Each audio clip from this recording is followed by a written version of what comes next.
17. I mean, we. My style is impetuous, my defense is impregnable, and I'm just ferocious. I want your heart, I want to eat your children. I'm supposed to be a franchise player, and we're in here talking about practice. This is what's great about sports. This is what the greatest thing about sports is. You play to win the game. Hello? The Off the Strip Sports Podcast. Hey! Yeah! Man! I don't know if I've ever been this happy to see you, bro. I don't know. Hey, Cal, my internet good today, boy. Your internet is superb. Mexico is not on us this week, man. Hey, Mexico was on me, my crew, bad boy. And I could tell Nigel was getting ready to get into a serious bag before he got the boot like 8 times off the joint. I was like, damn, man. I felt the good vibe coming from that episode, man. But you know, the powers that be kind of held us off. But man, we back for another week. Ladies and gentlemen, welcome back to the Off the Strip Sports Podcast. I'm your co-host Cal. And I'm Futch. Talk to him. What's good, brother? We back for another week. I know we took a couple weeks off. Honestly, the last time we was here was the Black Business Near You segment, which was the end of October. Yeah, we had 1 or 2 episodes lined up, but we had some issues with that. But and then we planned on taking a couple weeks off, so we did that. And then now we're here. So we back for another week. You can definitely count on us being back to the consistent game, catch us weekly. Consistently. I know it, but you know, 7 o'clock Eastern time on a Sunday. Cause what you doing? Watching football anyway? Like holler at us. We got something to talk about. Tune in, type in, Facebook, YouTube. You did. You feel me? Yeah, we here, baby. All of the above, man. Tap in with us, and every Sunday that mental rehydration. That's what we here for, man. And that's what we did for us this past month. And now we back. Cal, how you been? Talk to us. I've been good, man. Just working in dad life, bro. Speaking of dad, wait till our guests come on. Dad life. I'm gonna wait till our guests come on to tell y'all about. All right. Yeah, let's not do that yet. Dad life different, man. But nah, that's been cool, man. Working. I just been doing a lot of behind the scenes work with the podcast, just trying to elevate it and grow it a little bit. You know, we got some major things lined up for the top of the year. We still got some work to do, but you know, we on the right path, man. I got some good people in our corner, some good people supporting us, and I'm ready to take this podcast to the next level. So that's pretty much what I've been doing these last couple of weeks, besides the normal shit, just trying to elevate the pod behind the scenes, man. Everybody say, you know, Futch, you might be the reason why we can't go outside in a couple of weeks because you can't sit down. So I say all that to say, how was Mexico, brother? Oh, Mexico. You just touched on it. Mental rehydration. We'll get into it a little bit more as the pod go on, because some topics we got is gonna allow me to elaborate on what it really was opposed to what it looked like. However, yeah, Futch, sit down. But I'm not. It's hard. But mental rehydration, let that be the word for the podcast. But Mexico was definitely it was needed. It was great. It was outside the element. I mean, I'm not bilingual in any form of fashion, but I had to use the little Spanish language that I do have to kind of navigate. We had a couple people in the group that could speak fluently, but we wasn't always like as a group. I might have to dip all go to 7-Eleven real quick. They give me pesos back. You had a 7-Eleven in the area? You had a 7-Eleven? Yeah, it was a 7-Eleven. It was a 7-Eleven. It was a McDonald's there. Oh, smooth. I mean, but they got the little shops, little taco shops, little chicken spots, and all that. But we wasn't always as a group. So when I'm when I'm maneuvering, I'm like, chula. You know what I mean? That mean little shorty. Little shorty. I mean, just that chula. That's little shorty. I want, like, how much is this? That like, is some Hampton Road shit right there, bro. That is some 757 Hampton shit. We don't know how to say nothing else. But we don't know how to say shorty or yeah. Yeah, that's it. Look, peso, USD. Okay, I can do that. You know what I mean? Oh But man. it was fun, but I'm not gonna get too much into it because we're gonna break it down as the show go on. I got a question for you. What's good, man? While I was doing, you know what I mean, mental rehydration, we just gonna call it that. The people want to know you was getting your butt rubbed on and fell asleep, bro. Nah, so I was trying to do a little self-care. Okay. So, shout out to the Sue that I copped a massage one Monday. Actually, it was this past Monday. I got a massage or whatever, a little in-house joint, and man, hey, just like clockwork, man, fell asleep. Like usually, like for me, the massage is doing its job when I cash out, but Okay. it was like a brief 5-minute, like, all right, I'm back. Like, cause I really remember falling asleep. I was like, damn, he might hear me snore. You know how you've been asleep and like you snoring, but like you feel like, damn, this loud as shit. I can hear myself snoring. Uh-huh. Yeah, that was me on the massage table. But then I jumped. I was like, oh no, I'm good. Yeah, like that. You could turn up the tension a little bit. You could turn up the pressure. Like I woke back like nothing was up, man. Like, but I was not getting my butt rubbed on. Leave it to Mother P to violate the scene, and and I guess she got me back. Actually, I got her back for that comment. But yeah, man, I did not get my butt rubbed on, man. If I did, hey, it's a massage, B. What you want me to do? It was a long story short. You was taking care. It was self-care. You was doing that Long for you. story short, it was self-care, man. I had to take care of my body, man. Perception, though, that could be a word of the podcast. Perception. You may look at it one way, but it's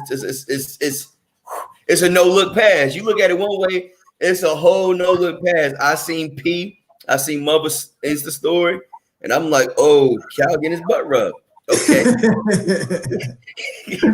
I'm on some different type of time, man. Yeah. Speaking of Mother P, I want to shout out to everyone that's watching right now. Appreciate y'all tapping in for another week. Welcome back. Drop a line. Let us know you're here so we can say what's up. We're getting ready to bring our guest on in a little bit. Good friend of mine, good friend of ours. And by all means, I encourage y'all to, any questions y'all got for us, got for Chris, by all means, shoot them our way, drop them in the comments, and we're gonna do it like that. But yeah, I kind of gave it away, but we're getting ready to bring our guest on. He's gonna rock with us for the episode, man. Good friend of ours, good friend of mine. I want to say Chris is probably the second person I met when I moved to VA. Khalif was the first, KB from Reno, who we had on the Black Business Joint. He's probably the first person I met. But Chris was probably the first basketball player that I was like, all right, I'm kicking it with him. Like, we going to the gym type time. You know what I'm saying? Like, me and Chris done rode the bench together.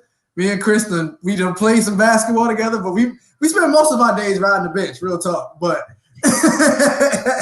hey, I know Chris from the Capitol, bro. I met Chris before I met Chris. Like, I knew who he was. I heard about him. He was talked about. So when we actually linked for the first time, it was like, I've been to you, bro. Like, Chris Moore, yeah, what's up? I know who you are. But like, ever since then, it's been love. Like, every time I see him, Instagram, that's how we keep in contact with each other these days, like a lot of people. But bro, it's always love more, and I see you doing a lot of things, and I can't wait to ask him some questions. I got some stuff for him. Yeah, we go ahead and bring him on there, man. Let's get it rocking, man. Let's do this. Yo.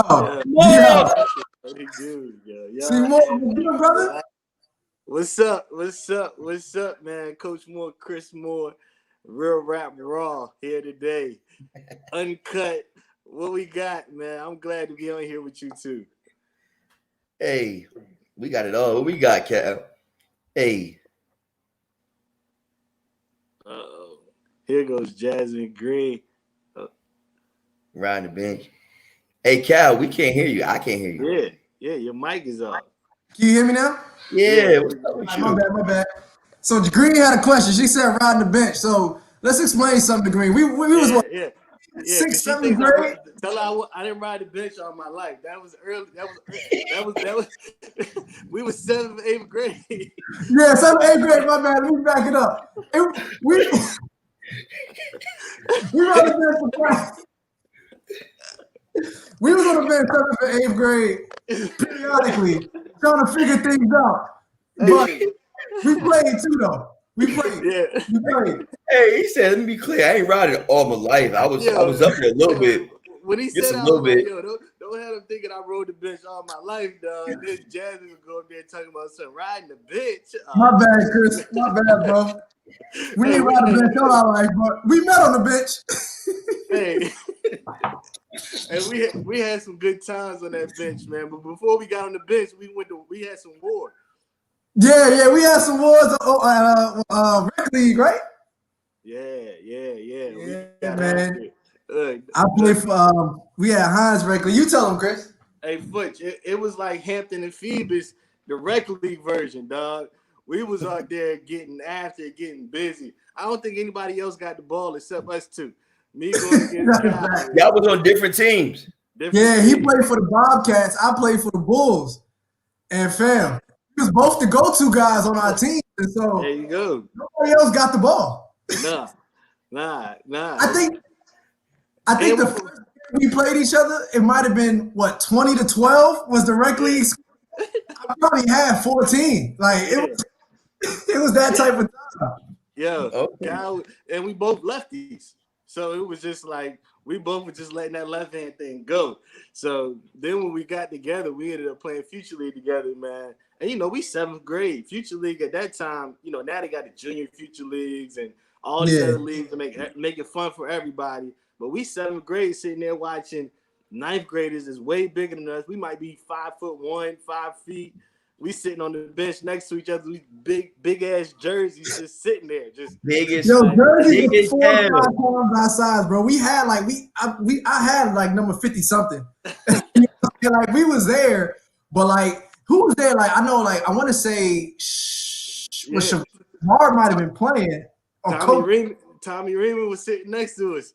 Tommy was right there next to us. Tommy was with y'all. Y'all had a bench. You had a bench full of stars, huh? Yeah. They ain't know. Bro. Right here. Shout out to City, for sure, man. Hey, they had a bench full of stars. I ain't even know it, bro. Man. But it's all good though. But Chris, man, welcome to the podcast, man. Good to have you on, man. OTS. How you been during this pandemic, man? Man, it has been stressful. Okay. I mean, I was just kind of laughing as I was looking at Instagram. And every time I turn around and look at Instagram, somebody else pregnant. So I'm like, COVID is doing everybody dirty. If you get out of COVID without having a baby right now, then you are winning. But, you don't win somewhere. You made it. You win. You did it. You guys, you got it. But I mean, pandemic for me has been just preparing to be a dad, man. So just kind of prepping for that. And, of course, right now I'm 4 months in, and it is real. I tell everybody, man, I don't know how kids have kids, I have 16, 17-year-olds with babies, and I'm up here 31, like, this shit is crazy. So it's a different game, bro. It's a different beast, man. It's a different beast. Hey, is it lit over there? I don't know. Is it lit? Is it lit over there, y'all? Are you all over there type time? Yeah. Don't rush, but don't rush. All right. Hey, I think Futch glad we doing this podcast, bro, because he learning a lot. Yo, he over here. He's somebody's son right now, man. That's all I can right. He's somebody. You know what I'm saying? He's somebody's son. Somebody's son. That should have been his name right now. Somebody's son. Hey, word. I'm gonna do that. Hey, you don't got him started, man. You don't got this man started. He just got back from Mexico. He about to go back. Hey, he's somebody's son. I seen that today. I was like, what is Futch doing, yo? Look, only Futch can do that, yo. Only Futch. Nah, Futch been on the move, man. Futch been living his best life for sure, man. But this panoramic has definitely been crazy, yo. Like between babies and just things being closed, business being altered, like this weird ass basketball season we about to get. Yeah. You know what I'm saying? Like it's just been different all around. But back to the dad part, man. I know you said that congrats on that first and foremost, brother. Like we talked offline, and I remember telling you, like, I remember when I first had my first one, I felt like I was the only one that a kid at the time. So I'm out here like, yeah, you dove in head first, dog. Head first. Wow. Yeah, first, bro. Hey, he had the nerve to run it right back. He was like, hey, let's run this game back. Hey, we just won 12. We just won 12-10. Run it back. he jumped off the Alex, deep we in the end. middle of a panoramic. We in the middle of a pasteurization, a panoramic, Pythagorean theorem. We in the middle. Look that. Hey, AG, he making shit up. It's okay. Allison, what's up, yo? How you doing? But But yeah, definitely, man. This dad life, it's a blessing. I tell everybody, man. I really every day I look forward to seeing my daughter. So I mean, nah, that's a fact. Yeah. just enjoying that. Even on the worst days, I deal with making so many phone calls to dealing with, along with coaching. I work as a grad coach at Heritage High School, so dealing with some crazy things in that role. And I mean, ultimately, man, like at the end of the day, I always know that I'm gonna get a smile out of my little girl. So, I mean, just being a dad, everybody always tells me, and the difference for me now, I think, is because my dad isn't here. Like, I don't get to just call him and be like, "Yo, what up? I need this advice." And so I get so much advice from so many people, which I'm blessed with. Just knowing so many people and so many people just wanting to pour into me, and then just having to take that advice and depict it and really just kind of form my own view of what a father is. I had the pleasure of having a great dad, so I just kind of know that at the end of the day, no matter what goes on, she comes first, and so that's just how I've been living, man. So I got a question for you. Kind of what me and Cal were talking about earlier, and you kind of hit it right on the head. A lot of people coming in, like a lot of people helping you, like a lot of people in your ear, whatever. Cal made his point earlier before you hopped on. It was this COVID-19 kind of really let you know who your friends are. So let's take you being a girl dad. I like that term. Let's take you being a girl dad and you having a child and people like, your friends helping in, tuning in. And let's take like me and Cal, for example. I don't have a kid, but Cal have a kid and his kids been on this earth for many years. It's like Calvin's point was you kind of understand, like some people, who to hit up when they hit up. Like it's not the same no more. You can't just pull up, we gonna link when we link it, like link, it ain't the same. You gotta kind of force this link, you gotta create it. And if that's not created, you gotta hit them dials, you gotta call, FaceTime. So has the pandemic helped as far as being a girl dad? With it being like distant? I would say no, just because like everything is like, of course, with this pandemic, like everything is like with a barrier in front of it. So it's almost like even my mom, when she comes around my daughter, like she doesn't come around her without a mask on, and for the first part of of her life, like nobody could come around without having a mask and all these other things on. And so what I would say, the pandemic has really just kind of made it more of, I would say you would have to I guess like you said, you have to force the relationship. You know what I'm saying? Like the pandemic really just kind of made parenting a little bit harder, just because you got to be careful. Like you really got to keep your circle real close, because like for me, like I decided not to go back to work. Like I ain't going through practice right now, and I'm literally just sitting in the house with my daughter like all the time. Like that's really it. Like I don't go nowhere, just off the strength of, I know for a fact, if I am to get COVID, that's 14 days that I can't take care of my daughter and I can't be there for her. On top of that, if I put her at risk, then that is another sign, because she can't fight for her life. And that's the one thing I tell everybody. And so the pandemic has really just made me more aware and cautious than anything. And then with building relationships, it is forced, and you got to be real cautious about who you bring around and who I even go around. My man's like my homie. He may go out to eat with somebody, and I may tell him, look, yo, he might be like, yo, I'm about to pull up on him. I'm like, nah, let's wait a week. You know what I'm saying? And so it's a little different. It really is, because everything really is like virtual, or you just got to be real cautious about who you're around at all times. Yeah, that's real, man. Like, the pandemic has definitely caused like added steps that make things like, do I even want to do this sometimes? Like, you know what I'm saying? Because like there's that feeling of like, this is awkward or uncomfortableness, but also at the same time, there's a lot of extra steps that you got to take to to make things happen. So I totally get that. Like, you got to be intentional with your friends and your friends who you hang out with and things of that nature, man. But no, that's love that you got a lot of people wanting to pour it, like that are pouring into you, given the fact that Coach Moore isn't here anymore, which is crazy because before I even reached out to you like last week, like a couple weeks ago, I had on my heart that I wanted to get you on the show. And, it was just weird how it all happened because today actually is the 3-year not Chris, but Futch. 3 years ago, we did the Coach Moore episode for his dad today. Wow. Like, it popped up on my memories today.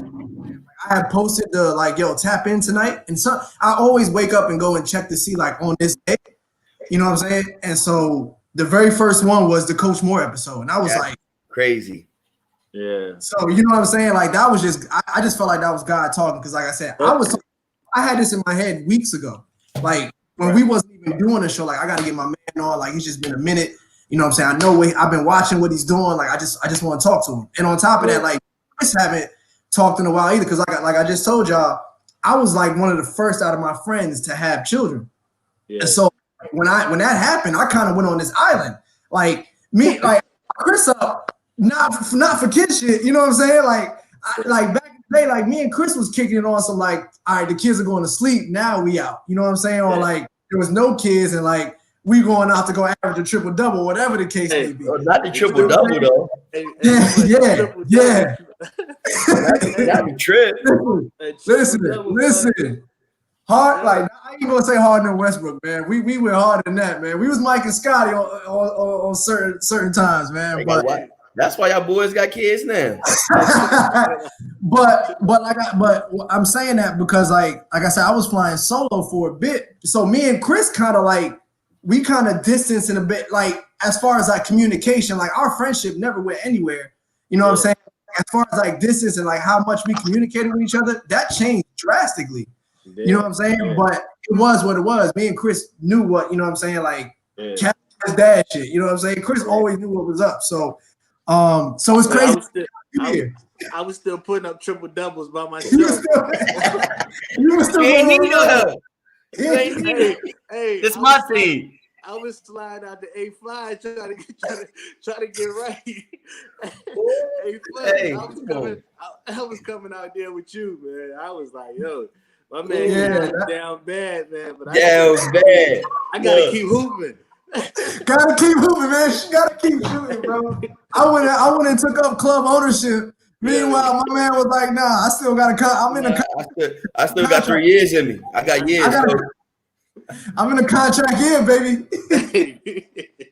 Hey, man, we definitely had some good times, brother. Man, that was definitely. I mean, that was a pivotal. I was telling Futch like when I was like 2010 through 2012 ish per se. Like me and you was like just waking up. I was like, Futch, where was you at during that time? He was like, he was still in high school. Nah, I was 2010. I graduated high school, went to college. So 2010 to 12, I was becoming that football college Futch. Like Yo, Futch was I was in my HBCU days, 2010, 2012. Yeah. Yo, Futch was the man. So Futch's name came up. Everybody was talking about this Futch guy. I'm like, yo, who is this dude, yo? Then I see this dark-skinned, smooth dude walking around. I'm like, man, this little young dude. Did he have a shirt on? Did he have a shirt on? No, he had no shirt on. Hey. That man didn't have a shirt on since 2010? No, he ain't had a shirt on at all. So then, when his man Lydell came to the show, he was like, yeah, I went to Hampton. I was like, oh, so you hoop with Futch? He was like, yeah, that's my man. I'm like, yo, this dude is the man back home. And I ain't even really know him like that. But I said, I just know he a cool dude. And then I just happened to see him one good night. And I think you met me at the liquor store. I did. I went to each other at the liquor store? So I got hurt. I tore my ACL. Right. So my state played Shawan, but I ain't ride the bus or nothing because I couldn't play. So on the way back, me, let's stop at the Jones. So it was me and like some homies or whatever pull up, and he was like, "Yo, you Futch?" I'm like, I was still putting up like, triple doubles, Cal. I was Jersey still on. I'm like, I don't know what the fuck going on. You feel me? I'm like, yeah. Do I yeah, gotta stay here right now? yeah. He like, nah, you cool with me? I'm the, you know Yeah. what I mean? We Oh, this discussed was it. I'm like, all right, bet. Yeah. All right, I heard of you. I know who you are, Yeah. bet. And he's like, I mean, do your thing. I'm gonna holler at you. I'm gonna get with you. oh, some paper bullshit. Nah, I'm do your thing. I'm gonna holler at you. Nah, you cool. I'm gonna get with you, bet. Then the next So, time I seen this man, it this was is why you love. was working. This is Every why you time. was. This is why you was underground working. He was underground Yeah. working. Hey, Cal, what you a hot boy? Yeah. I ain't. My bad. I Hey, know. let me tell my story. Hey. Go ahead, man. I don't want no trouble, bro. I'm just minding my business, man. Yeah. And then we met again, and it was love, and now we here. Yeah. It God. was love. That's my man right there, though. Definitely all love. Oh man, Melissa, what's up, Melissa? Welcome to the show, man. We got some good vibes going right now. Yes, Futch is somebody's son right now, cause Hey. we're somebody. Everyone else is somebody's dad. So there's We that. gonna get there. I got a whole conversation for that. We gonna get there. Look, I'm gonna run down comments real quick. AG, I love AG to death. AG, when I got back from Mexico, Futch, you ain't have last name. It ain't even about you. You being selfish. You might not. AG, I need somebody to be on me. Thank you. So, you know what I mean? She put me in my place. Boom. And then before the show, I called Melissa. She like, why you call me, Futch? You got a show in 4 minutes. Bro, I had to run something across your desk real quick. Just say you don't want to talk to me. She was like, I'll call you after the show. All right, whatever. Like, I'm done. Oh man, you gotta do better, bro. Melissa, what's up? Doro, what's up? Welcome to the show. So yeah, man, wild times, man, wild times. Fast forward to now, you know, jerseys are in the rafters. We in the rafters at this point. Coach Moore, Coach now is Coach Chris Moore. Coach Chris I Moore. want to hear the story. bro. Like the I Chris. still remember you calling me. I remember you calling me, you know, about the Mount St. Mary's vibe, and then, you know, next thing you know, Thomas Nelson was on. I was just like, this is, and like you said it, as far as being a project, I was just so happy for you, bro. But like, just tell us that journey. Man, my coaching journey has been real, man. You know, it just dates back to really just me being a young knucklehead at Virginia Wesleyan and having to leave due to, you know, my grades. People don't really know that far back in 2007, 2008, when I had a 0.96 GPA. How you do that? I remember that. I remember you told me that. He was like, I'm starting over. Yeah, man. Look, that was before the triple doubles, but I was a prospect at that time, man. But I was too busy trying to be a hooper. You know, I was trying to get it. I was trying to be Mr. Everything, and came back home with Thomas Nelson, and you know, that whole journey of being at Thomas Nelson and going to Shawan, and you know, just navigating that entire thing. And when I graduated, the first thing I did was come back home and coach with my pops. And that was in 2014. 2014, I started being a JV coach. And, I mean, it was just a journey, man. 2014, I was at Mitchell as a head JV basketball coach. 2015, I was assistant coach at John Marshall. 2016 summer, I was the head coach of Team Loaded Virginia, one of the Team Loaded Virginia AAU programs. Okay. 2016, I got around October, I got offered a position at Massanutten Military Academy as the head varsity coach and the assistant post-grad coach. A month later, I was at Mount St. Mary's, and I was flying on planes across the country, man. We went to Michigan, we went to Arkansas, we went to West Virginia, we went to Minnesota, UT Arlington, George Mason. I mean, we were just traveling, and we was getting our butts kicked. We beat George Mason. But I mean, indoor, we had a young squad, and we knew that we had to get battle tested early. And after we went through the trenches, I mean, we played Coppin State. We beat them by like 40. It had to be 40. And we almost broke the record for 3-point percentage in the game. Oh, wow. Okay. Game. And from there, after we beat Coppin, I don't think we won. We lost for like another 15 games. And next thing I knew, we in the conference tournament. We won the regular season. We went to the conference tournament, won the conference tournament, and you know, I'm on TV. Everybody's texting me like, "Yo, you on TV big time?" And we went to the NCAA tournament. Went to the NCAA tournament, beat University of New Orleans in the first four in Dayton. Jumped on a charter flight to Buffalo, and in a blizzard. I mean, when I say that was the most nervous I've ever been, is landing on an airway in a blizzard. I'm like, yo, I know this thing is about to go crazy. So we landed on the blizzard, and we played Villanova. We were winning at half against Villanova, and they had Josh Hart, Mikal Bridges. It was back then. It was that game. Amari Spellman, golly, what's the point guard's name? Jalen Brunson for the Mavs. Yeah, this is the year after they won the national championship. So, okay. I mean, you know, everybody starts tuning. I remember they talked about me on the TV. They were like, you know, Chris Moore, and you know, we lost, but you know, just the whole experience was major. You know, I personally coach Jamie and Christian. I personally think he's one of the best coaches in the country. He's at George Washington now, young, but just a basketball mind. And I learned so much that year. And then just moving forward and fast forward, like a couple months later, I got hired at Longwood. Moved to Farmville.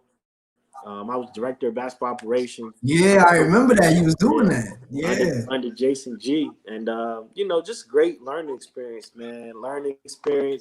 You know, it's Division I basketball, so you can't get no better, you know, unless you go into the Power Fives. And, you know, mid-season, my pops passed. And right after my pops passed, I stayed home for like 3 weeks, went back. Like January 1, I went back. So my pops passed December 9th. January 1, I went back, finished out the season. Coach G, after the game, Coach G was let go when we lost in the second round to Radford. Radford ended up winning the conference tournament. Yeah, I remember that. And then what happened was a month later, I was let go because a new coach came in. And so after that, I'm like, dang, like I just lost my pops. I lost my job. Like, this is crazy. So it was a year of transition. And I always tell people, man, when you're in transition, like that is the number one time for you really just to lock in to yourself. Because I was just having this conversation with somebody, and I was just telling them, like, your emotional pores and your mental pores are wide open because you're just soaking in everything. And so I just really just locked in, man. And I ended up getting a phone call from a coach, and he was like, yo, you know, I heard you back home. Do you mind working this kid out? So I'm like, who is it? He was like, it's Rich. It was, you know, I'm not gonna say his name, but he was a transfer from Wake Forest. And I ended up working him out. We had a good little workout. And I posted like a picture of like a small snippet from my phone of just the workout. And that's when Big Moody hits me up. Big Moody hits me up. He's like, yo. Big Moody. Yeah, Big Moody like, yo, I'm trying to pull up to the next workout. So I always laugh with Moody because Moody used to actually play ball. And, okay. I mean, I know Futch probably knows because Moody played at Hampton. He transferred to Ward, played JV at Ward. And Moody wanted to be Moody was about the same height. He was a little bit slimmer, but he was still Big Moody. Moody wanted to be a shooting guard. And so Moody used to always just joke. So I'm thinking to myself, like, yo, Moody is trying to come in here, work out, and just joke. So I'm like, dog, no. So no.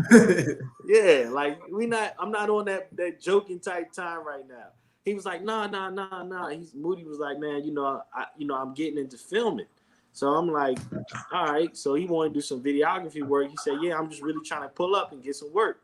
So I was like, all right. So Moody pulls up, man, and it was just history from there. Like we were just at it. I mean, the next thing I knew, I got a phone call from the head coach of the University of Northern, one of the coaches, one of my college coaching buddies, and he called me like, look, you got a transfer guard that's about to transfer in. Can you work him out? Our head coach is Oh, nice. Work him out. So I worked him out. You know, Moody Ken got footage. Man, we just were getting footage the entire summer.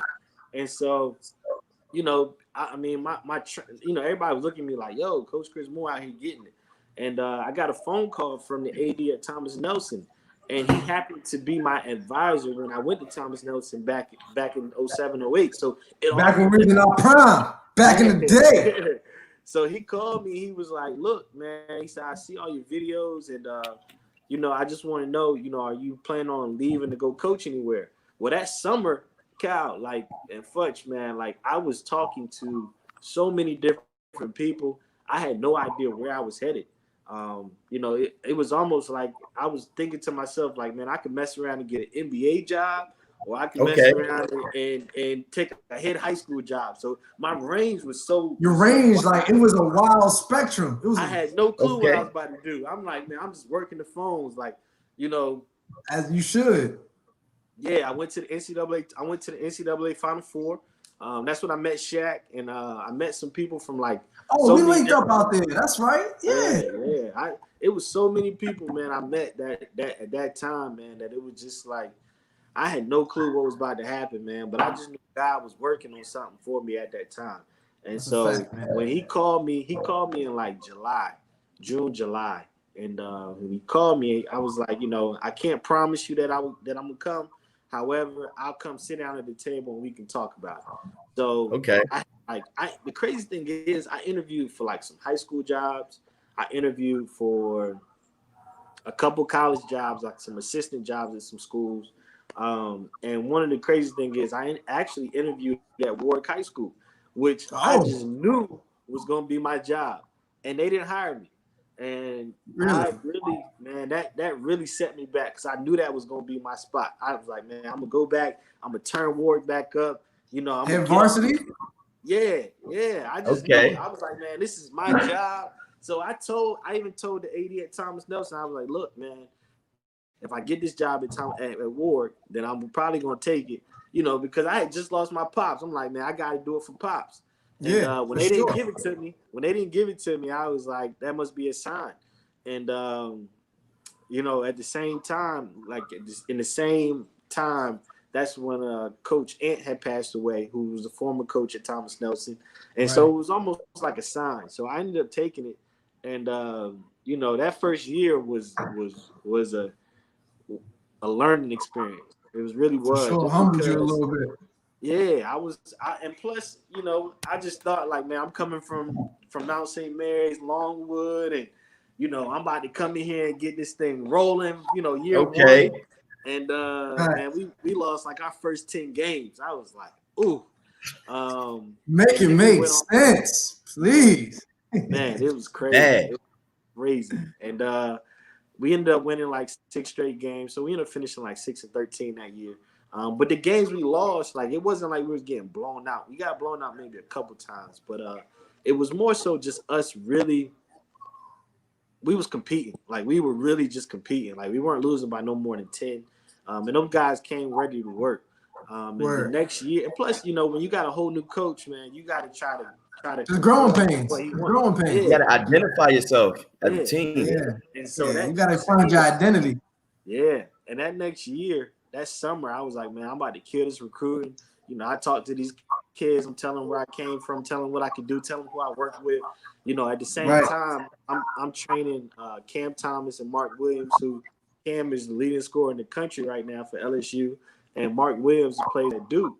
And so I'm telling them like, look, you know, see Chris name dropping out here. Yeah, see that.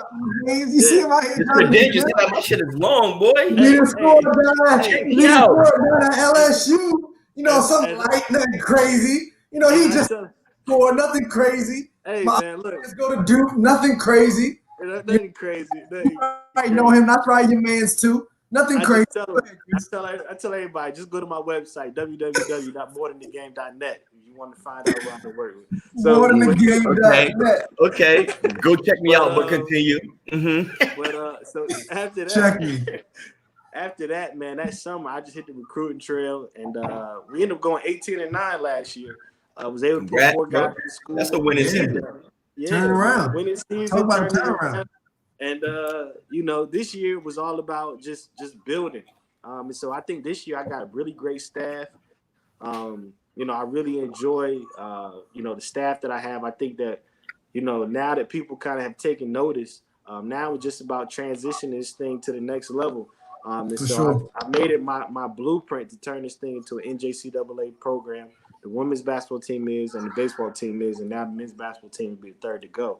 And so that's the promise I made, and I'm gonna get that done. And then, who knows from there, man. I tell everybody my resume is wide open, and I'm taking phone calls. Facts. I'm taking my time, man. God gonna lead me where He wants me to go, and I'm absolutely be great where I am. So. For sure, man. Now I still got that Bible your mom and dad gave me that they both signed. Actually, I should have brought it. I should have had it right here with me. It was on my to-do list, but anyway, man. Man. That might be worth some money, man. You might want to hold it. It's crazy because I wasn't expecting to give it. I still remember when your mom gave it to me, and I was just like, oh nah, this is love. This is fam. Yeah. Like, you know what I'm saying? From the second I moved, you literally when it came to basketball, my dad was in and out of Virginia, but he was connected me to Warwick. So my mom wasn't driving me around to these different schools. My dad drove around, found Coach Moore, found Coach Bibbs, and you want to go practice here. And you remember, I was working. Remember Harry? It was me and Harry. So Harry. If I'm gonna go any further, I gotta knock out Harry. That's it. Anything. And Harry Giles, right? Was it Giles? No. You talking about Harry Williams? Harry, okay. I thought it was Giles. Harry Williams.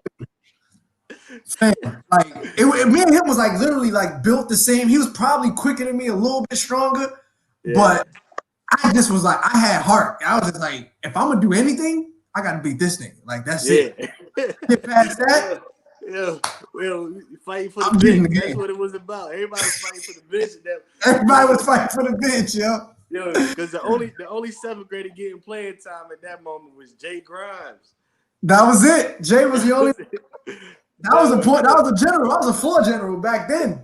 That was fighting for the bench. Man, we did what we had to do, bro. Hey, man. So, question about the coaching thing, man. Now that you had 2 years in there, Thomas Nelson. We all grew up as hoopers or as the athlete side of it first. Futch, you grew up playing football, but I'm gonna ask this question to both of y'all. How was it? I guess Futch, you know coaching, so I guess I can't ask you this question. But I coached for a year at Nova State. Oh, okay, my bad. So how was it turning off that player code and going into the coach code? How was that switch? How's that transition? More, let me go first because you got a whole lot more experience than me. Go ahead. To turn off that player code to coach mode, it's in a way you got more control of the game. You got more control of actually what's going on. When you're playing, let me do my part, let me do it well. As a coach, you calling the play. As a coach, it's I taught you to, you know what I mean? Go dip, rip type thing. But also it's when you put in all that hard work, you put in practice. Remember that day in practice, we worked on this and you see it actually work in the game. Come here, son. Come here. Didn't I tell you? You get those small satisfactions, but as a player, you don't see those small wins. You just see us score more points than the other team. We win, we leave, we go party, whatever. At the end of the day, it's all right, I did my part and coached him well on this, but he needs work on this, or the team needs work on this. So you go back and while they partying, you watching film. While they partying, you no longer able to. You don't have that much access. I couldn't do as much as I did when I was a player as a coach. So, but it's really, I think to sum it up, it was really the small wins that you don't see as a player. You wake up, you show up, you go to practice, you play games, you go home, and whatever coach say, You didn't think you had a good game. You think you plus. You come to film and he like, you suck. And you like, what I do? You know what I mean? But it's like, you don't know. You wake up, you show up, what you got, coach? Bet, and I'm out. So it's the small wins when it comes to coaching. How you turn it off is you gotta want to do it. You gotta want to coach. Like everybody can't coach. If you like got that player mentality, it's no longer the player mentality. Like when I was playing, I was doing it here. When you was playing, it was different. But you got to teach each and every other player out there what to do so they can be successful. Yeah, that's all I got. Chris got more. Chris got more. No, Dude, you hit it more. You hit it on the head because, honestly, man, like because, and I think for you too, man, like it's hard to think about, but when you being a point guard, I mean, you're a pass first guy. You know what I'm saying? So you want to see everybody else win, and so as a coach, you want to see everybody else do well. You want to see the entire. Everybody, for me, of course, now being the head guy, like I want to see the trainer do well. I want to see my assistants do well. I want to see my last man on the bench do his job to the highest ability. And so the one thing that actually prepared me, and I never realized it until I got to this point, was when I was a child. A lot of people don't know this about me. I was in chess tournaments, and so the strategy of just knowing like. Okay, I can move this piece here, and just how can I get the most out of this out of this person or out of this position, of what this person brings to the table. Just like with chess, you're given a certain skill set per piece that you have to maneuver and fit to beat your opponent, and they got the same pieces. You know what I'm saying? So it's really just a mind game.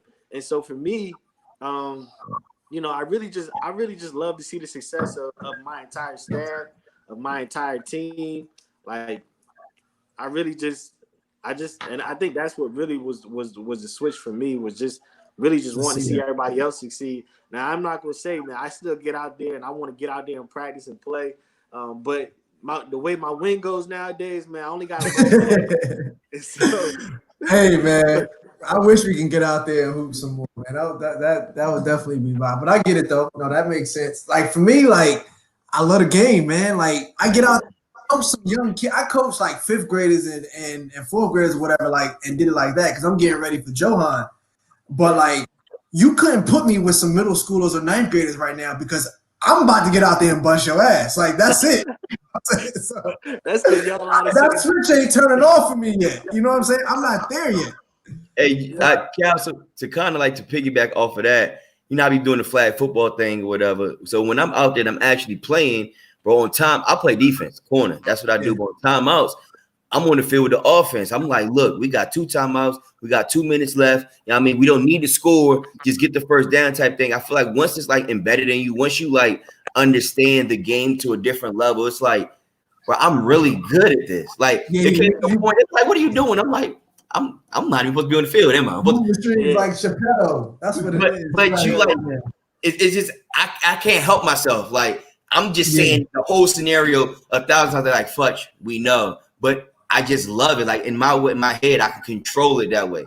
So as much as I love to get out there and run around and shit, but I feel like I like to be like, all right, I want to coach kids. I want to like 7, 8, 10-year-olds. All right, we're gonna do this. Like it makes sense. It's just you gotta want to do it. And I guess needless to say, you gotta want to do it.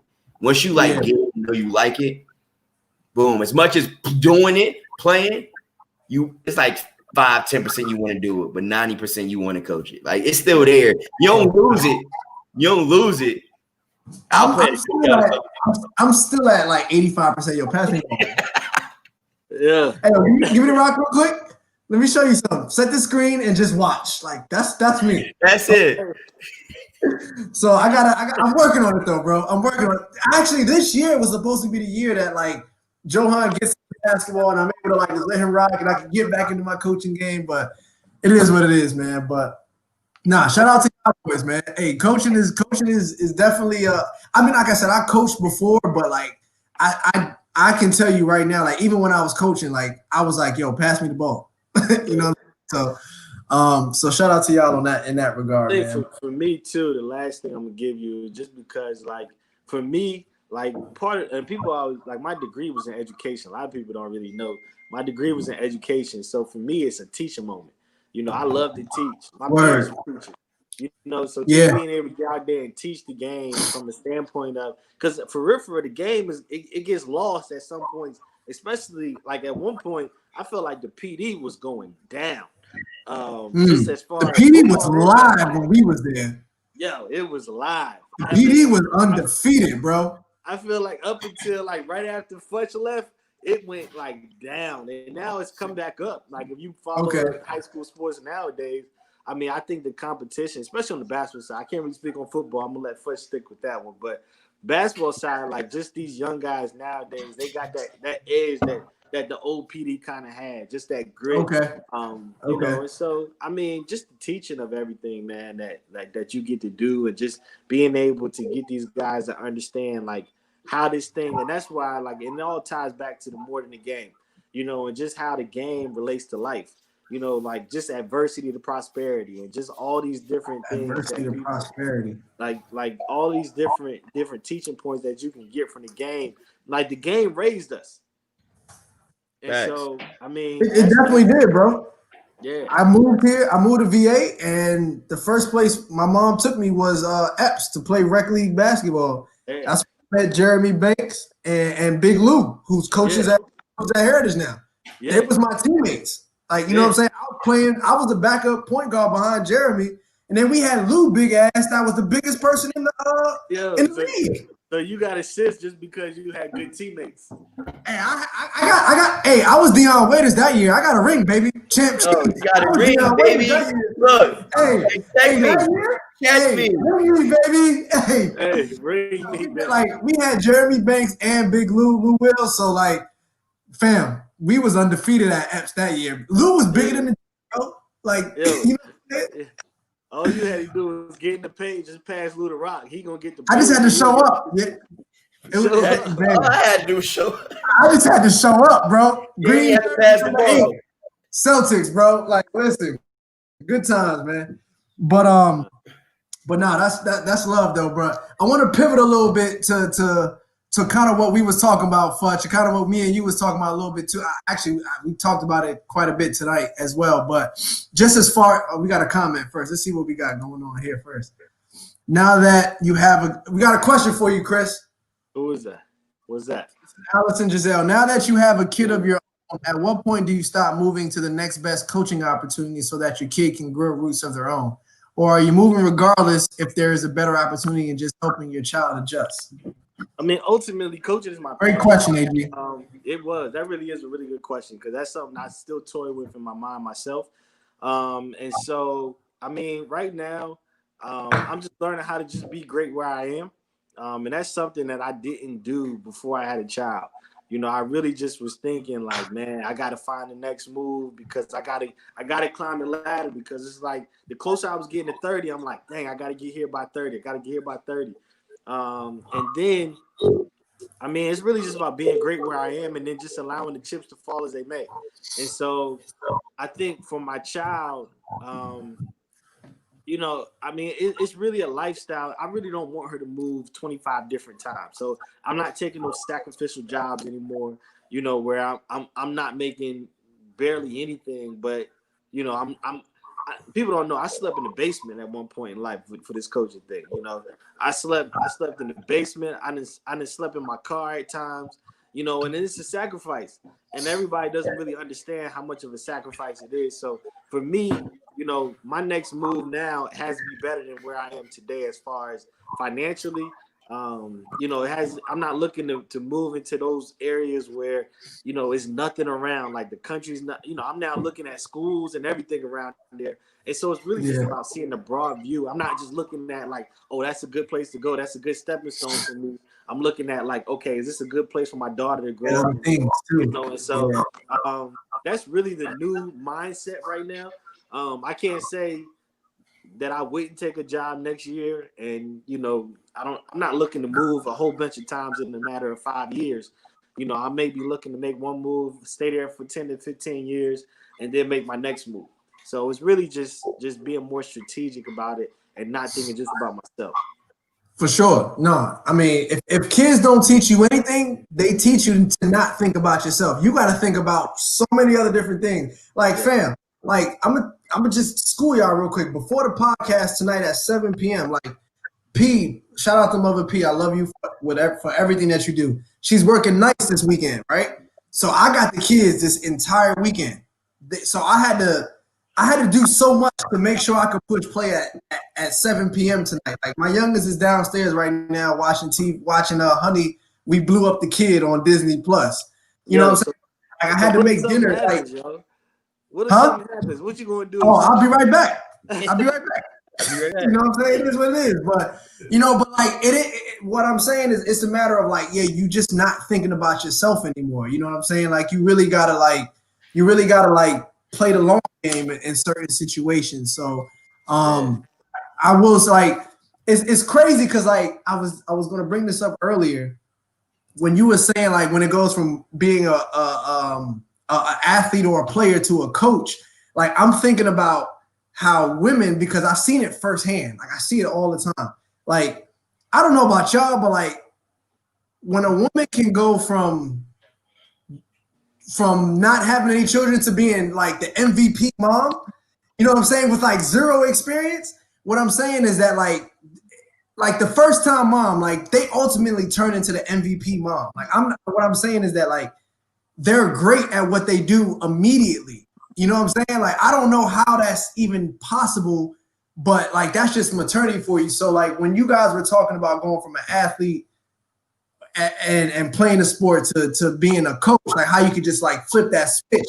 Like, I'm thinking about that when it comes to like being a parent too, like how you can. Oh yeah, shout out to you, Green. Green said, "Oh, thanks." Like, it's just a different beast. Like there's so much you got to think about when it comes to this child.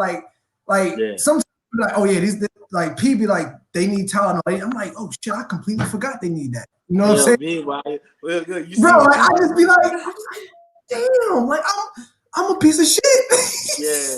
Yeah. But you just gotta shout out moms because like there's just so many things that they're thinking about that like we be just, oh damn, like I wasn't but like when it you turn, but translate that to basketball and playing to coaching, we right there. Like that's the same energy. You know what I'm saying? So it was just crazy how like both of you guys was just like, nah, like you get a little bit more control. Like, I like being a coach.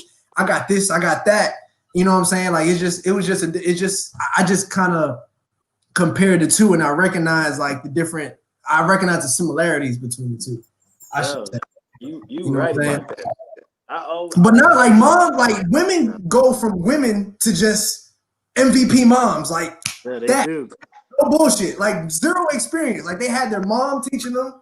They got a couple girls that got, that might have a kid or whatever. But for the most part, it's them and their child, and they just become the greatest people ever. Like, I'm just shocked by it all, but I love it. You know what I'm saying? Because I need it. Yo, at the end of the day, I always say, man, I ain't shy to say it, man. We need them when it comes to children, man. I promise you, I am a strong advocate for putting this iPad, flipping that thing sideways, and turning on Coco Melon and saying, Coco Melon. Hey, Coco Melon is lit.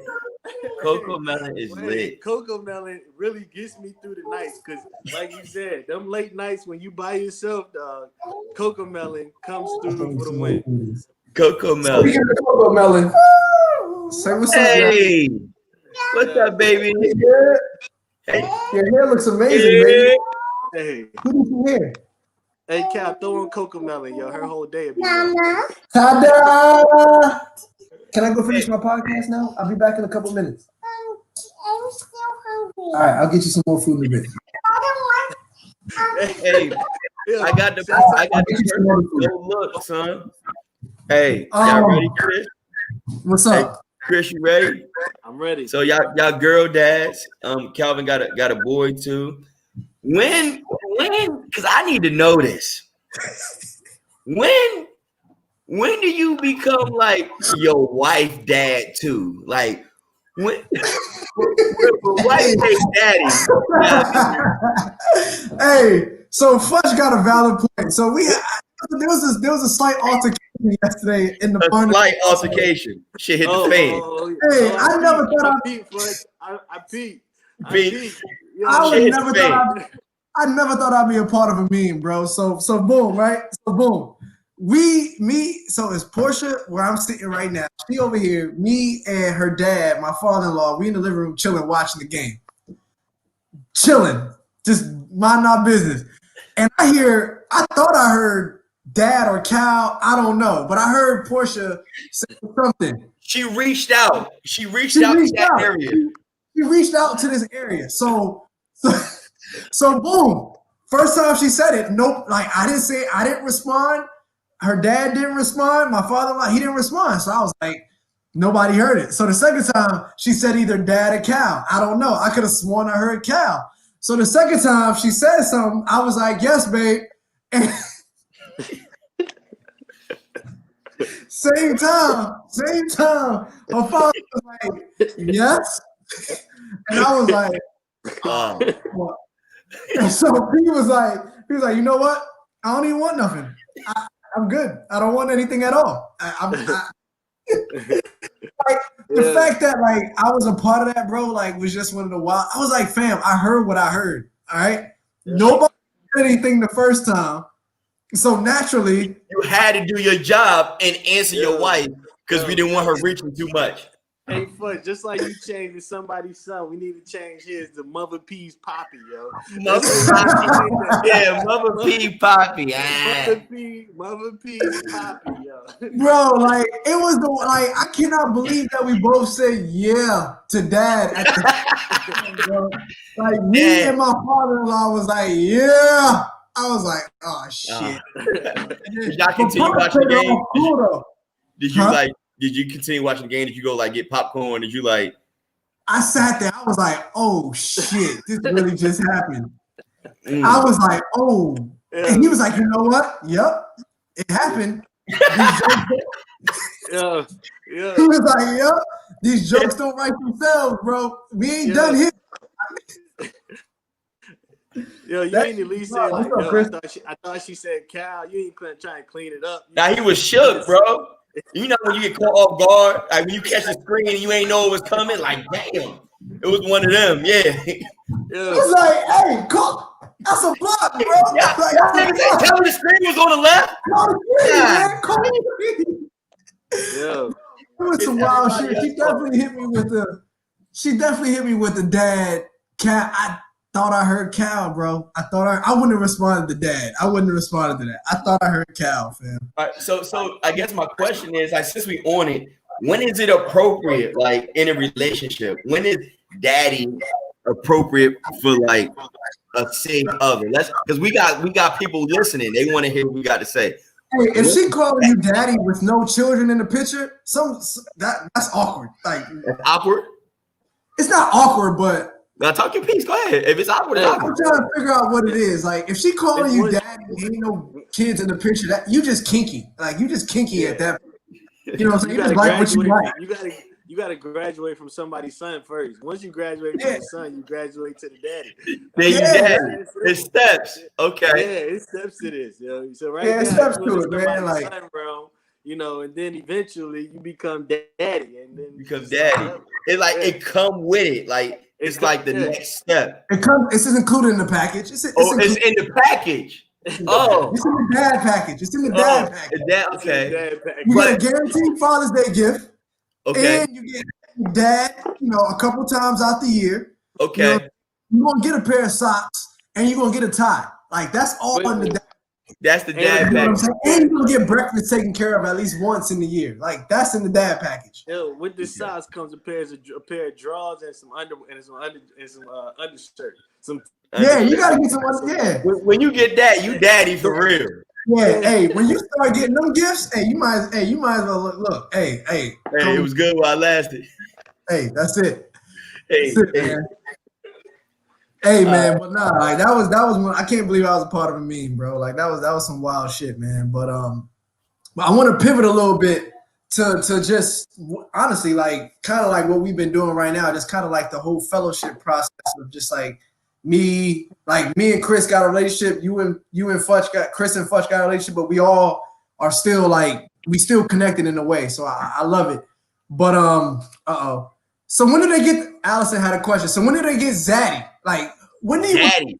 Oh, like when you get an authorized Zaddy, you get an authorized Zaddy when you get. Nah, that gets given to you from social media. So Instagram got to call you Zaddy before you. Instagram call you Zaddy. Okay. Instagram call you Zaddy. Yeah. Instagram. You know the joints on the gram love to call you Zaddy. Once you get called Zaddy on the gram, then you good. Lie. You verified. You got to check. You verified. You verified at that point, yo. You get called Zaddy in public. You got a blue check. There you go. Hey, I'm gonna tell you one thing. Call me Zaddy if you want to. I'm acting different. I'm different. I'm on a different type of time. That's a fact. Call me Zaddy if you want to. Who are you? I'm Zaddy. Don't disrespect me. I'm in my zone. Oh my Zaddy. Hey, so when it comes to being I guess friendships and COVID. Let's so there's an article I sent Futch. I ain't sent it to you, Chris, but it was pretty much talking about like how like friends in the males in the pandemic, they recognize their friendships and or I guess the lack thereof when it came to it. So the article was saying that most guy relationships are revolved around something, whether it's playing sports or playing video games or something of that nature. So my question to you guys is like, during the pandemic, did you feel like you were leaning on like your friendships or, do you feel like you're leaning on your friendships a bit heavier than you normally have, outside of that? Like, how was it when it came to talking to your friends, like, or even folks that you talk to regularly versus folks that you don't talk to on a regular? How was that for y'all during the pandemic? I would say, I think the pandemic really just allowed you to know like which friendships didn't have a strong foundation. And so like if your friendship wasn't rooted on like true values, I would say, like if it was rooted on you partying every night and going to the club every night, then I think personally, because the club is closed for the most part, I ain't talk. Yeah, we ain't cool no more. Now if I'm still going out and still partying, then we still may have that same relationship. But if I'm still partying, you're not partying, then we ain't talking for real because our values were based on the one thing that the one thing we had in common. Yeah. So I think personally, the pandemic has really just allowed you to see like which friendships were really rooted off genuine like bonds instead of just being like surface level, if that would make sense. Yeah. That's a fact. What you got, Futch? I'm gonna flip the coin on that one. I gotta go to the other side on that one. I'm the type of friend you don't gotta tell me happy birthday type thing. When we link. I'm the type of friend that if we don't talk for a little bit and we do talk, we ain't miss a beat. You feel me? It's because I cherish the moments more than like I ain't talked to you once. I need to talk to you once a week. That's not the type of person I am. Like, oh, you got something going on, you got a birthday, you got an event, whatever, and I pull up on you. That's the type of friend I am. Like, if you ain't tell me happy birthday, but you pulled up and we did whatever. That's the type of friend I am. So with that going back to, let's go back to Mexico real quick. Let's touch on it. It's an hour and 9. It looked like a personal trip. Somebody's son and all that. it looked. You had the time of your life, bro. Hey, I'm not gonna hold you. I had a blast, but yeah, for sure. It looked personal. But if we like get down to the deep roots of it, I posted a picture in there. We had a little what we call a hooch. You know what's up, Chris? We had a hooch like. The first night we went in, we going crazy, went hard, DJ. We popping bottles, whatever. When we needed to come together and really establish, like, one, while we all there, 2, what's going on, 3. This is not personal, it's business. At the end of the day, everybody in the group was going through something. We all fighting our own battles. With this COVID thing going on, we're not allowed to link as much as we would like, or as much as we would in 19, 18, 17, whatever the case may be. So when it came to it, it was a mental rehydration in a sense. It was a state, it was a forum, it was a place that we all can come together and actually be in each other's presence that we haven't been in as a group in a very long time, and really get away from reality. Reality being like the problems that you're going through in the States. We're in Mexico, we don't work. We don't got no bedtime. We ain't got, some of us got kids. We ain't got no kids. This is a state of mind. This is a place that we can let all that go for 4 days. So yes, did I have time in my life? I had a blast, but in the end, it was much needed because we were bottled up as black men, as black women. It was things that was going on in our lives and in society that we've been battling, that was the only place that we could like let it go. So I expressed myself. I told the homies, they expressed themselves. I learned a lot about my best friend in Mexico because we had that time and that place and that space to do it. Like we could have a hooch here in the crib, but the door might ring, the phone might come, you know what I mean? All the distractions, but there is no distractions there. So I said all that to say, did it define some friends? To me, you don't got to call me every day. You know what I mean? Like, I ain't talked to Chris. I don't think we talked in maybe like some months, but being on this phone call right now, bro, I'm lit. I'm giving him the same. Right where you left off. Yeah, like it's nothing. So to me, what it was like, it's been 8 months. If I ain't talked to you in 8 months, that's an issue. Don't get me wrong. 8 months, but I've pandemic, I've sat down, I've been on my phone looking, scrolling. I'm FaceTiming. You know me, I FaceTime you for no reason. I'm FaceTiming. Hey, you FaceTime a nigga just because for no reason. But 8 months is a stretch in that sense, yes. But as far as like, I ain't talked to you once a week or once a month, that ain't there. It's just, this is really a tough time, and we're all have several internal battles, and because you didn't call me, well, you was really going something on your end. That's all I can go for, and we can move forward. I mean, when we move forward. So I totally get both of y'all, man. That's real rap. So for me, I've recognized a lot about my friendships, and like my friendships, I'm not saying like, yo, I'm done with this friendship. I'm not saying any of that whatsoever, but I am saying that like I took certain friendships a little too literal during the pandemic, meaning that like when I was going through certain shit, like whether it was like stuff at work or like when I needed like some type of mental support, you know what I'm saying? I would reach out to certain groups, but I felt like I felt like it was on the surface. Like I felt that surface thing that Chris was talking about a little bit, and I realized that like, you know, where I am in certain friendships, like it's not where I thought. You know what I'm saying?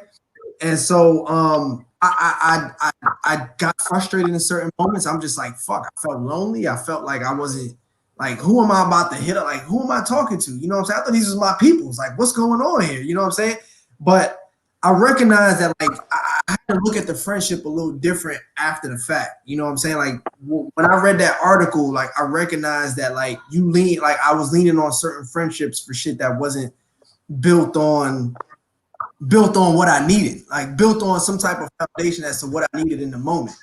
You know what I'm saying? So I had to like lean on friends and other friendships a little heavier to kind of get that peace of mind, or to get that understanding, or that, nah, I get it, Cal. Like I'm going through the same shit. You know what I'm saying? Like, or you know, like I was that person. I felt lonely in certain instances because like I misunderstood certain friendships, and they're not. I'm saying I like to say like the friendships aren't bad. I'm not saying I don't fuck with these people. It's just that like when it comes to certain, like I'm saying, I'm a dad now. I might have been in a friendship with certain people when I wasn't a dad and I was in my prime, or whatever the case may be. Y'all get what I'm saying? Yeah, it was just the dynamics were different when our friendship was in its prime, is what I'm saying. So like now it's a bit different, and so like you just kind of like versatile. But if you don't have those reps in to kind of like, yo, my kid out here wilding, word, my kid out here wilding too. You know, like yeah, like that's the kind of chemistry that, you know, like I was lacking, but it taught me something. Like this pandemic taught me to like be intentional about certain shit, like talk to certain people, or like who I'm trying to build with, like, you know, I'm surrounding myself around this certain people that I'm trying to like grow with and do certain things with. So like this pandemic has definitely taught me like the strength of my friendships, not anything less, but the strength of like what each friendship means to me. You know, y'all get what I'm saying? I get you. Can I rebuttal? Can I? Yeah, go ahead. I want you to look at it differently. I'm gonna use football because that's the best way I can. I was trying to make it basketball like, but follow me. I play. You're the quarterback, right? And your foundation is like your lineman, bro. Like your 1, 2, 3, 4, 5, your center, your guard, your tackle, right? Those are the ones you call in, the ones that can relate, the ones that hold you down because you gotta tell them what to do and they gotta protect you at the end of the day. So, for example, you thought it was certain things with certain people, and it's not a bad thing. We're all evolving and we're all growing. So, as a friend, it's like, as a friend, you got a punter on your team. Like you're the quarterback on your team. You have a punter. What do you expect from him? You expect him to punt the shit out of the ball. You can't expect your punter to go make the tackle. You can't expect your punter to go out and catch passes. You know what I mean? Like on defense, you got the best safety in the world. You expecting him to come make tackles and catch interception. His job isn't to run the ball for 112 yards a game. So as adult, as 30-year-old girl dad, as parents, bro, and I'm learning this at 28 with no kids, we have a team. The good life. We have that's the thing. A lot of people don't have a team. You have that. We have a team. But out of your team, you got it, like you say, I go this person for this. Not that they're less than. Like that punter on your team is somebody quarterback. That punter on your team is somebody running back. But on your team, and it's understood, like on Cal team, I punt the ball. On Chris' team, all I do is fucking run the ball. I'm the running back. But the thing is, you have a team. Let's be the value of that. So it's not that we're losing friends or like you expected more. Yeah. We're here, and this is what this person provides for me, and they know their role. As adults, bro, I know what I bring to you. I know you call me for certain stuff, and the same thing for Chris, and the same thing for my man. They're not calling me every time. They're calling somebody else. But when they want that Futch energy, they want that Futch energy. When they want J.R. Futch. Yeah, when they want J.R. Futch, they hit me. I understand that. So you got a team, and a lot of people don't have that, Cal. Yeah, Let your punter punt, let your lineman block, let your receivers catch, and let your DBs play DB. And that's what the pandemic taught me, is to know my personnel. Like I think that's what I was getting. I think that's what I was getting at. I think the pandemic taught me to know my personnel, where it's like I'm leaning on my mans for this, I'm leaning on my mans for that, I'm leaning on my mans for this. You know what I'm saying? Like, rather as like, oh shit, like y'all niggas not gonna believe what these kids just did. And I'm talking to people with kids. Yeah, nah. You know, personnel. You got big. And part of it is me, and a part of it is just like, damn, like you my friend. You know what I'm saying? But I recognize that like the pandemic taught me a lot of shit, and so yeah, like I just wanted to pick your brain a little bit, and like Futch, you're absolutely right. Like, you know, my punter is to punt the shit out of the ball. My wide receiver, listen, go long. I got you. Back. Listen, we're gonna make a hole and make it wide. You need a DK Metcalf that can chase down a corner 90 yards down the field. 95 yards and stop the play. You know what I'm saying? Like I need that. We need them DKs on the outside. But no, that's a fact. Right. Hey, I got DK on my fantasy too. He just took care of business. But anyway, man. What you said, Chris? What you said, Chris? I said no. You definitely right about that. Know your personnel. That might need to be the topic of the pandemic. Know your personnel. Know your personnel. Because like if you didn't know them before the pandemic, you know them now. Know them now. You feel me? Yeah. So it's definitely that type of energy, man. Like just know, like, yeah, if you there now, like just bask in that and take advantage of that and use that to your advantage. Like, all right, I got this pocket of homies that, like, look, when it comes to the creative side, when it comes to building on the podcast, I'm gonna drop this image in the group chat to be like, yo, what y'all think? You know what I'm saying? But once I get that image, like, all right, here's what I think, here's the kickback, I'm gonna drop it in this group chat with all the homies, like, yo, what y'all think? Tap in. You know, I'm tapping in, like, what time or how much? know what I'm saying? Like, so it's just a matter of like knowing your personnel, B. Like that's really what it is. So, yeah, man. Like that was it. Know your personnel. I like that. that was Hey, it, man. we got to close it on that because we keep talking. We might make it go down. We know your Know personnel. your personnel, ladies and Know your gentlemen. Know your personnel. personnel, ladies. Hey, I truly appreciate Chris. y'all for having me, man. I really do appreciate y'all. Before I leave, I would be wrong if I did not shout out and just send a prayer up for Keontae Johnson. Absolutely. Who, collapsed yesterday, 757 product. Definitely want to shoot some prayers up for him. The family, everybody who tuned in, truly appreciate you too. Just having me on. Y'all doing great things. And I always enjoy talking to both of you, man. Anytime, y'all always know my phone line. Butch, when you ready to graduate from somebody's son to Zaddy, or not Zaddy, Daddy. Yo, you can't call me that, bro. You can't do that. Hey, niggas cannot call somebody else Zaddy. Listen, no. I'm not calling. No. Just to get the name, I get you, Chris. You want more? I want more life, more. Give the name. You want more life, no daddies. Hey, super pause on that joint. Super pause, yo. Super pause. Nah, you good, bro. Definitely, I appreciate y'all, man, having me on, man. I truly do, man. And we definitely gonna link when this thing all shuts down, man. I'm trying to go to Mexico, Futch, man. So next time, link. Hey, Futch, you are navigator, man. Show us a good time. Hey, hit me, y'all. Hey, Chula, hit me, bro. I'm famous out there. Look, I'm famous out there. Hey, love is love, man. This was a great episode, man. Futch. Chris, I'm glad you was able to pull up. Hold on, man. Hey, say what's up to the people. Say what's up to my man. What up, Joe? Say what's up to my man, Chris. Say what's up to the people. Say yeah. Yeah. No teeth with him. Yeah, my man ain't got no teeth. He's still working. My man, my boy growing, man. Podcast dad, they getting bored. Yeah, they getting bored. We about to shut it down. Take that with you. Cocomelon is only an hour long, man. You gotta go back. Hey, they was watching Hungry. He ain't running back after the first hour. He's supposed to go back and refresh the Coco. You gotta learn how to put it on YouTube. YouTube just keep rolling. Hey, but we about to get up out of here though. But hey, Chris, stick around for a second, man. OTS. We love y'all. Strippers. Real quick, show Allison pose. She's so disgusting. Show Allison. Oh, yeah, that was a question. My future baby daddy is Zaddy. Javion, okay. I don't know, Allison. Hi. Great. But to everyone that tapped in and tuned in, we love y'all. Thank you. We'll be back next week. Definitely. As long as Futch don't go to Mexico. And hey, but this is the Off the Shirt Sports Podcast, man. Love is love. We appreciate y'all tapping in, and we getting ready to get up out of here. If you tell a friend to tap into the pod, man. Chris got some shit to talk about. We got some shit to talk about. And yeah, we here. OTS. Take care.